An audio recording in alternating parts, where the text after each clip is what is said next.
Bon, si on parle donc du contrôle technique moto, je vais vous donner 10 petites astuces, 10 petits contrôles faciles à faire.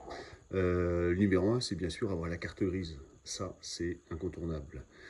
Numéro 2, je dirais, c'est l'état de pneumatique. À savoir que les pneumatiques, c'est comme les voitures. La taille de la crevasse doit faire au minimum 1,6 mm. Donc pneumatique avant. La même chose pour le pneumatique arrière. Ensuite, ça va être le contrôle des éclairages. Donc ça, c'est tout à fait ce qu'il y a classique. Les codes, l'essai plein phare, l'essai clignotant droit, l'essai clignotant gauche. Donc on vérifie à l'avant et à l'arrière, que ce soit pour l'éclairage aussi. Le feu stop, on fait un essai avec la poignée de frein avant. Et on vérifie évidemment que le stop arrière s'allume bien. Mais on va faire aussi l'essai avec le frein à pied côté droit. On n'oubliera pas de contrôler l'éclairage de plaque arrière qui est indispensable. Donc une fois que tous les éclairages sont faits, la taille de plaque, moi ça a été la vacherie, j'ai failli me faire gauler. Depuis 2017, la taille des plaques ont changé.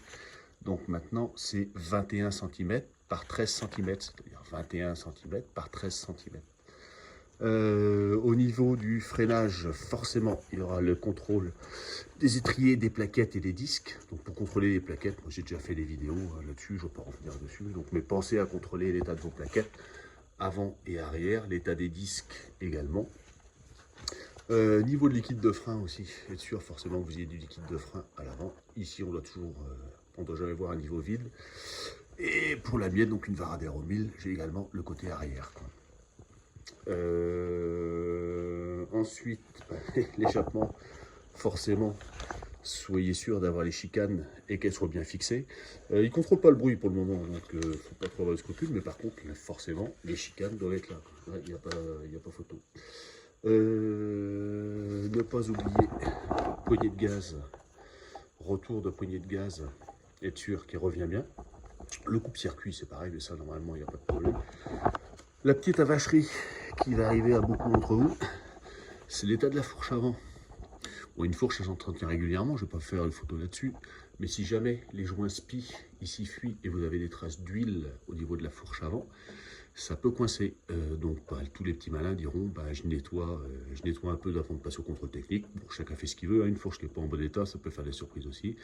Et si vous nettoyez devant, n'oubliez pas de nettoyer derrière, forcément le mec il est pas con, quoi.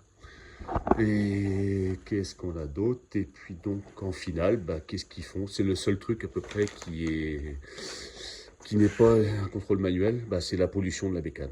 Donc au niveau de la pollution, bon, logiquement ça passe, il n'y a pas de problème. Voilà les petites astuces du jour.